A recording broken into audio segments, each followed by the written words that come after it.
저희 조코피TV는 썬팅 필름의 새로운 패러다임을 선사하는 T9 필름 신차 검수부터 장기 렌트 리스까지 모빌리티 서비스의 정수 카스페이스와 함께합니다. 네, 반갑습니다 여러분. 조코피TV 조현일입니다. 자, 오늘 토요일인데 NBA 플레이오프 1라운드 3경기가 열렸습니다. 저도 어제 귀국하자마자 2경기를 중계하고 오늘은 집에서 리그 패스와 스포티비를 통해서 경기 중계를 지켜봤는데 보스턴과 올랜도의 경기가 오늘 가장 먼저 있었습니다. 그런데 이 경기를 보면서 저는 1990년대 초중반부터 NBA를 봤었잖아요. 마치 그때를 보는 것 같은 그런 느낌이 들었습니다. 저는 뭐 2000년대나 2010년대부터 농구를 보지 않았고 그 전부터 봤기 때문에 전 더티한 플레이들을 많이 지켜봤었어요. 개인적으로 그래서 그 당시의 농구를 뭐 그렇게 좋아하지는 않습니다. 여전히 1990년대의 유튜브를 농구를 지켜보면 상당히 설레고 또 지금과는 차별화된 아주 재밌는 그런 부분들이 있긴 합니다만 상당히 터프했고 또 나쁘게 말하면 더티했던 장면들이 많았습니다. 그런데 오늘 이 올랜도와 보스턴의 경기를 지켜보면서 야, 지금이 2020년대냐 아니면 1990년대인가 뭐 이런 생각이 들 만큼, 이런 착각이 들 만큼 굉장히 좀 지저분한 플레이들이 많이 나왔습니다. 바로 보스턴과 올랜도의 시리즈를 제가 놓고 이야기를 하는 것인데요. 자, 일단 올랜도 매직 계속 상대를 담그고 있습니다. 일단 첫 번째 화면을 지금 보시면 자, 제일런 브라운이 바로 오늘 경기 3차전에서 부상을 입는 장면인데, 자, 이 장면 보시면 콜 앤서니가 경합만 했으면 됐는데 마지막에 팔을 그냥 끌어내립니다. 이렇게 되면 볼을 경합하고 있는 제일런 브라운의 무게중심은 아래쪽으로 갈 수밖에 없어요. 내가 예상하지 못한 상황에서 나의 무게중심이 바닥 쪽으로 내동댕이 쳐지면 가장 큰 문제는 무엇이냐? 머리부터 플로어를 박는 경우는 거의 없습니다. 나도 모르게 반사적으로 손이 나가기 때문에. 그래서 그럴 때 가장 많이 다치는 게 손가락과 손목이에요. 짚어버리니까. 그런데 이렇게 짚었을 때 나의 하중, 몸무게 모든 것들을 전부 다 중력까지 다 온전히 내 손과 손목이 다 받아야 되는 상황이 옵니다. 자, 그러다 보니까 결국 제일런 브라운의 검지손가락이 탈구됐습니다. 그리고 콜 앤서니는 이 파울로 플래그런트 반칙을 부과받았고요. 그런데 보면서 오늘 현지 해설자도 에이, 이거는 플래그런트 파울 아니야 이렇게 얘기를 하더라고요. 누가 봐도 플래그런트인데. 그래서 이거는 너무 소프트한 콜이다 이렇게 이야기를 했고, 콜 앤서니는 상당히 억울해 하더라고요. 누가 봐도 이거는 플래그런트 파울인데 굉장히 억울해하는 장면을 보면서 야, 얘네들은 직업이 NBA 선수인데 이런 콜에 대한 그런 이해도가 없나? 뭐 이런 생각이 들기도 했습니다. 자, 어쨌든 오늘 경기 끝나고 나서 제일런 브라운이 이렇게 얘기를 했습니다. 내 검지가 탈구되긴 했는데 괜찮아. 나에겐 아직 9개의 멀쩡한 손가락이 더 남아있다. 상관없다. 뭐 이렇게 인터뷰를 했습니다. 자, 콜 앤서니 같은 경우에는 기본적으로 뭐 갑자기 더티한 플레이를 하는 선수는 아닙니다. 예전에도 굉장히 터프하고 더티한 플레이를 했던 인물인데 디트로이트 피스턴스의 정규 시즌 맞대결이 가장 유명하죠. 이때 엄청나게 위험한 플레이, 바디 태클로 이 제이든 아이비의 시즌 아웃 부상을 유발했습니다. 저는 지금 뭐 이 장면이 화면에 나오지만 제대로 이제 보지를 못하겠어요. 너무 끔찍해서. 그리고 제이든 아이비는 결국 들컷에 실려 나갔고 그 길로 시즌 아웃이었습니다.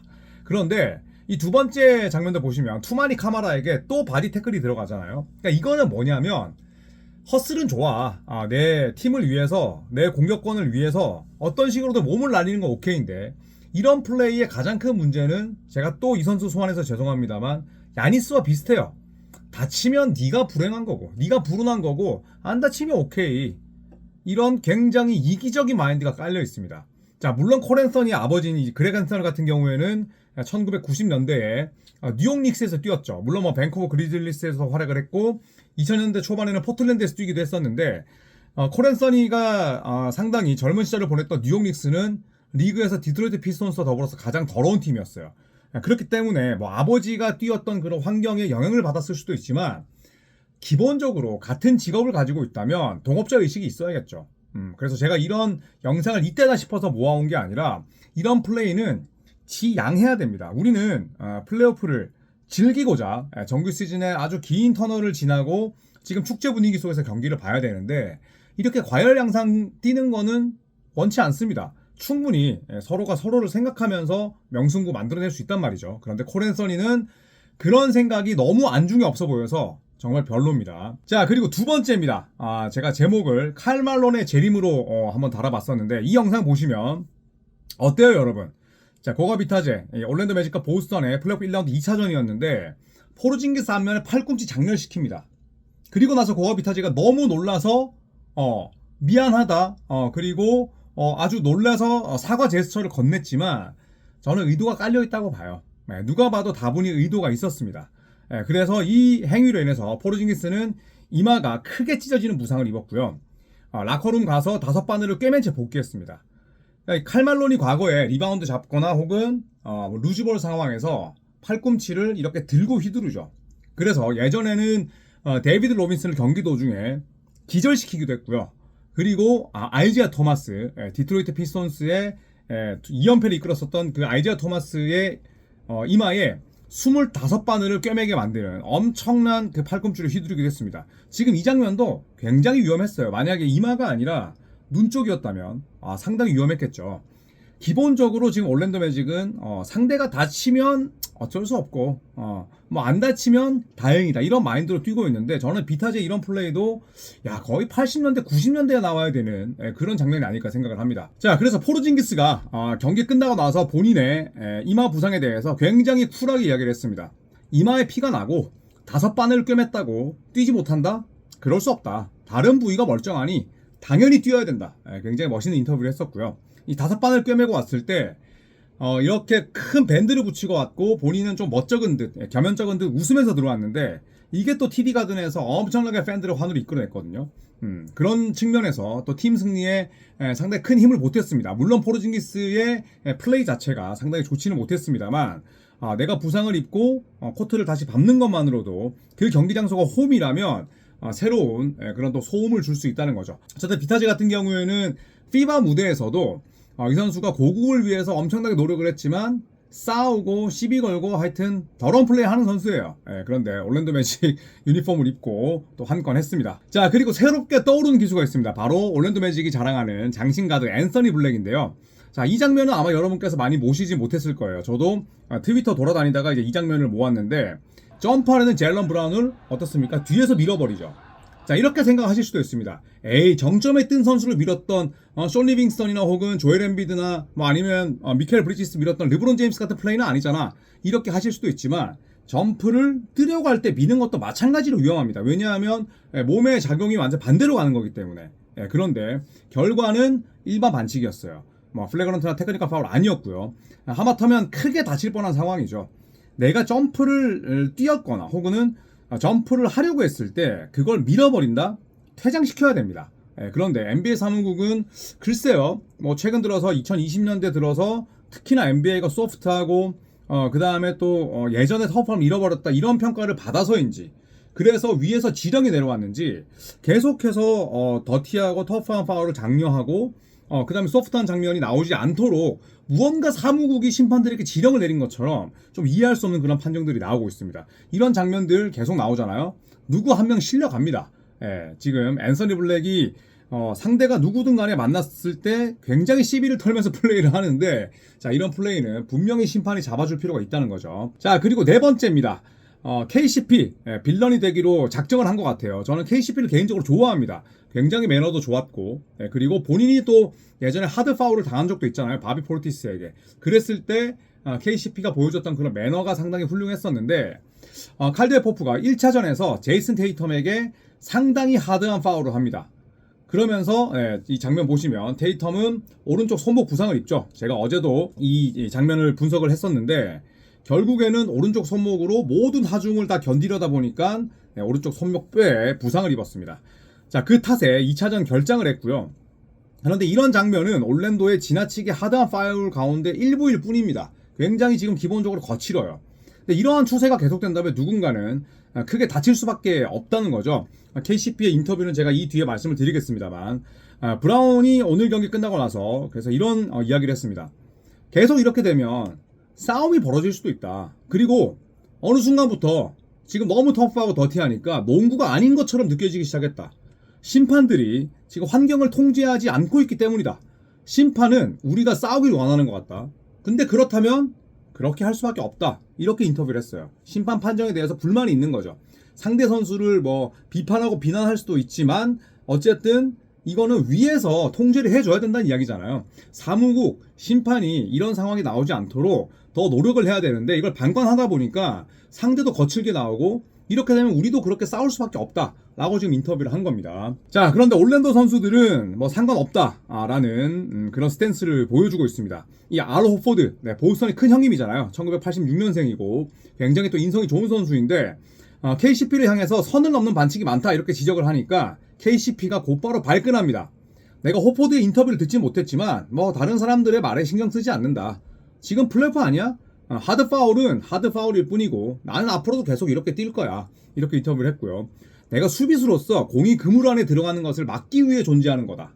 나는 그렇기 위해서 존재하는 선수고 명백한 파울이라고 생각하든 나쁜 판정이라고 생각하든 나는 결국 공을 막으러 올라갔을 뿐이다. 그러니까 사과 메시지 절대 하지 않는 거죠. 미국이 물론 사과하는 순간 바보 취급하고 마초 근성, 그 등신 같은 마초 근성이 굉장히 큰 나라이긴 합니다만 참 그 사과 한마디가 어렵나 이런 생각이 들어요. 어쨌든 본인의 저러한 하드한 파울 때문에 이 플래그런트 파울 1 때문에 어쨌든 상대 선수가 한 경기에 뛰지 못했잖아요. 그랬다면 나는 공을 막으러 올라갔을 뿐인데 조금 과격했다. 제이슨 테이텀에게 오른쪽 손목 부상을 입혀서 미안하다. 앞으로 이런 플레이를 하지 않도록 깨끗한 수비를 통해서 내가 또 팀에 기여할 수 있음을 보여주겠다. 서로 다치지 않았으면 좋겠다. 이런 인터뷰를 하면 될 텐데 꼭 저렇게 대도 않은 존심을 내세우더라고요. 그래서 KCP는 굉장히 저에게는 호감인 선수였는데 엄청나게 좀 비호감으로 돌아섰고 그런데 지 플레이도 더럽게 못해요. KCP가 오늘 팀은 승리했습니다만 32분 뛰면서 무득점 2리바운드 2어시스트 이거는 전성기 PJ 터커도 이렇게 안 하겠다.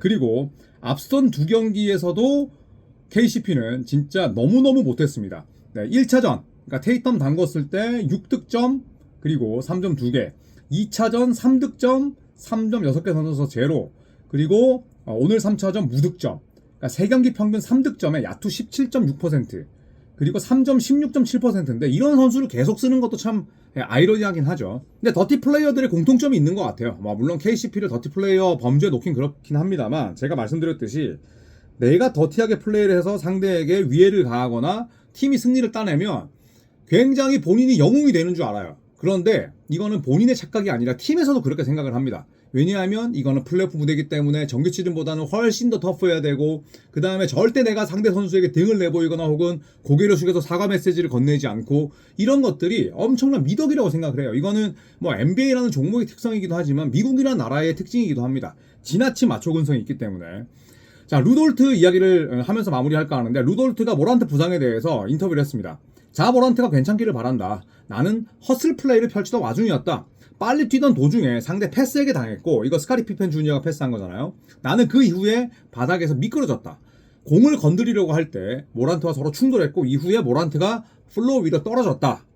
모란트가 괜찮기를 바란다. 부상을 입힐 의도는 아니었다. 멤피스는 모란트가 필요하며 나는 모란트와 주먹 인사를 나눴다. 그거면 충분하다. 적어도 모란트는 내 의도를 알고 있었을 것이다. 자, 이렇게 인터뷰를 했습니다. 이 인터뷰 자체가 뭐 정말 뻔뻔하거나 쓰레기 같진 않아요. 하지만 루돌트는 그동안의 전과가 있습니다. 수많은 선수들에게 부상을 입혔고 그 다음에 브랜든 잉그램 시즌아웃 시켰죠. 그리고 폴 조지 과신전 유발했죠. 돈치치에게 한 너댓 번 보내버렸죠. 자, 그렇다면 자모란트가 4차전 못 나옵니다. 모란트의 4차전 아웃을 야기시킨 부상을 우리가 곱게 바라볼 수는 없겠죠. 이거는 루돌트 본인도 당연히 알겠지만 지금 루돌트나 썬더 선수들은 전혀 그런 생각 안 할 겁니다. 빨리 수입해서 2라운드 올라간 그런 생각만 할 테고 어차피 지난 건 지난 거고 모란트 부상은 안타까운 일이다. 쾌유를 바란다. 이 정도로 인터뷰를 마무리를 했는데 자, 루돌트를 만나는 썬더를 만나는 팀들은 반드시 돌트 조심해야 될 것 같고요. 데스먼드 베인이 이렇게 인터뷰를 했더라고요. 공중에 떠 있을 때 그 떠 있는 선수 아래쪽으로 파고 들어가는 행위는 농구가 아니다. 사람 밑으로 접근하는 건 정말 쓸데없는 짓이다 라고 데스먼드 베인이 돌트를 저격했습니다. 자, 하지만 멤피스는 모란트를 쓸 수 없습니다. 4차전 다풀 출전이 굉장히 어려운 상태에 놓여 있고 큰 이변이 없는 한 멤피스는 0대4로 수입당할 가능성이 높아졌습니다. 그런데 모란트뿐만 아니라 지금 지미 버틀러의 부상도 마찬가지고 그리고 보스턴 선수들 계속 다치고 있습니다. 그런데 이런 것들이 지금 일방적으로 진행이 되잖아요. 보스턴이 올랜도 매직 선수들에게 엄청나게 하드한 파울을 하거나 다치기 위해서 혹은 다치게 만들기 위해서 또 혹은 담그기 위한 플레이는 없어요. 올랜도만 그렇게 하고 있습니다. 그렇다면 그런 쪽에 분명한 제재는 가야 된다. 그래서 제일런 브라운이 그런 얘기를 했었고 가장 피해를 보는 거는 선수 본인과 또 팬들이잖아요. 네, 이런 큰 무대에서는 부상 없이 깨끗한 플레이를 하면서 정정당당하게 승패를 나눴으면 하는 바람이 있습니다. 자, 올랜도 매직과 보스턴 셀틱스 뭐 대중의 관심은 아마 이 시리즈는 없을 거예요. 하지만 저는 직업상 또 이런 경기를 또 다 지켜보고 있는데 올랜도가 좀 선을 넘는 그런 행동들이 많이 나왔기에 한번 아무도 관심 없을 이 시리즈를 컨텐츠로 만들어 봤습니다. 자, 저는 내일 아침 9시에 골든스테이트 워리어스와 휴스턴의 1라운드 3차전을 중계합니다. 그리고 곧바로 2시에 SK와 KT의 6강 플레이오프가 아니라 4강 플레이오프 3차전도 함께 중계하니까 내일 KBL과 NBA로 오가면서 펼치는 3차전 재중계도 많은 사랑 부탁드립니다. 그리고 내일도 컨텐츠 올라가니까요. 역시나 구독과 좋아요를 통해서 저에 대한 많은 사랑을 보내주십시오. 고맙습니다.